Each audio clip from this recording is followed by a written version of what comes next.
Welcome back, ladies and gentlemen. Today we're talking about the camera specs on the new iPhone 13 Pro.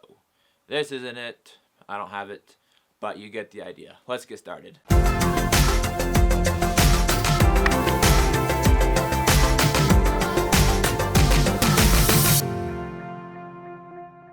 Alrighty, so I got my trusty laptop right here, and there's just so much stuff that they put into these new cameras that I kind of need it to write down all my notes. So, let's get started with like the first big thing. Right, so there's a lot of new updates to like software and the cameras itself. I'm mainly going to be talking about the cameras because that's what I like, that's what I find interesting. I don't really care about the other stuff. So, I got my laptop right here, got all the information written down. I'll put all the links where I find all my information. I'll put all the links down below. So if you want to go read up more on it, just head down there. And while you're down there, subscribe, because why not? Yesterday, Apple introduced the new iPhone 13 and the iPhone 13 Pro Max. The Pro system gets its biggest advancements ever with the new ultra-wide, wide, and telephoto camera that captures stunning photos and videos powered by their new A15 Bionic Performer chip thing, whatever the phones run off of, you know. I'm not a very techy guy, so I don't know. But the processor is newer, it's better, it's stronger, more powerful, which means the cameras can also be better, which is what we like. These technologies enable impressive new photo capabilities never before possible on iPhone, like a macro photography on the ultra-wide camera and up to 2 times improved low-light performance on the new wide camera. So that's pretty much saying the wide camera can now shoot darker scenes better than it was than ever before, which is why they release new phones so they can be better than the last phone, which makes sense. But did the iPhone 12 have this just a wide angle? I'm pretty sure it did. Yeah, it did. That makes sense. I don't know. I don't have it, so I wouldn't know for sure. Anyway, both models now include night mode on all cameras. So on their wide, ultra wide, all of them have night mode on them, which is super handy. Videos takes a huge leap forward with cinematic mode for more beautiful depth of field transitions, macro video, time lapse, and slow-mo, and even better in low light performance. So not only can your photos do better in low light, the video is also following with it. The new wide camera has larger sensor with 1.9 pixels, the largest ever in iPhone, for less noise and faster shutter speed needed across lightning conditions, producing even more detailed photos. Coupled with a larger f1.5 aperture, the wide camera on the iPhone 13 Pro and Pro Max offer massive improvements in low light situations. So there it is again, it's saying that with the lower f-stop, these cameras can now shoot better and higher quality in lower light situations.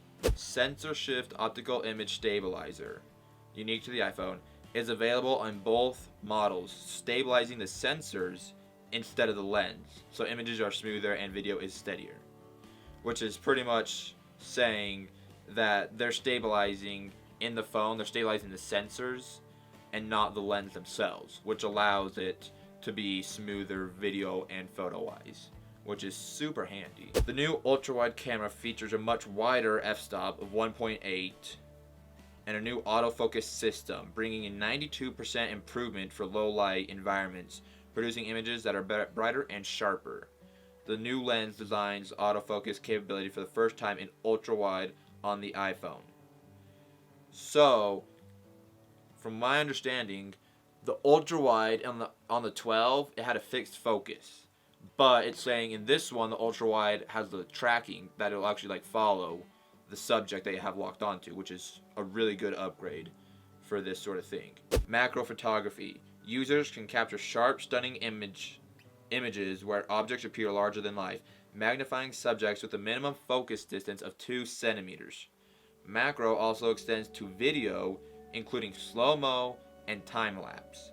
So not only can you do close-ups and macro photography on anything and everything, it also transitions over to the video side and works well with the slow-mo and the time-lapse, which is, correct me if I'm wrong, but we've had slow-mo for a while now, but this just really blows it out of the water at this point. The iPhone 13 Pro and the Pro Max also boasts a new 77mm telephoto camera, allowing users to get closer to their subjects while recording video and achieve even more classically framed portraits, offering 3 times optical zoom for a total of 6 times optical zoom range on the camera itself. But here it goes. Night mode comes to all cameras on the iPhone 13 Pro and iPhone 13 Pro Max, including the telephoto, which is super great. Now you can use any of the lenses and they'll all have night mode, which is really handy, especially in dark situations. For creative control, the focus can be changed. Listen to this. This is really impressive. I really like this one. For creative control, the focus can be changed during and after the capture, and users can also adjust the level of bokeh in the Photo app, and iMovie for ISO, and coming soon to iMovie for Mac and Final Cut Pro. Which is pretty much saying you can, after you record or after you take the photo, you can adjust the focus where you want it. So if you didn't get it quite right, you can adjust it in the Photo app or the iMovie, which is ridiculous. Wow. iPhone 13 Pro and iPhone 13 Pro Max also introduced ProRes, an advanced video codec used widely as the final delivery format for commercial, feature films, and broadcasts to offer high color fidelity and less compression.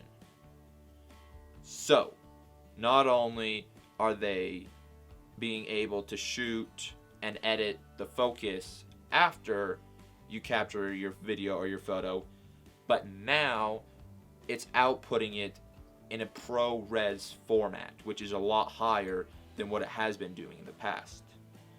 The powerful new Pro workflow is enabled by the new camera hardware.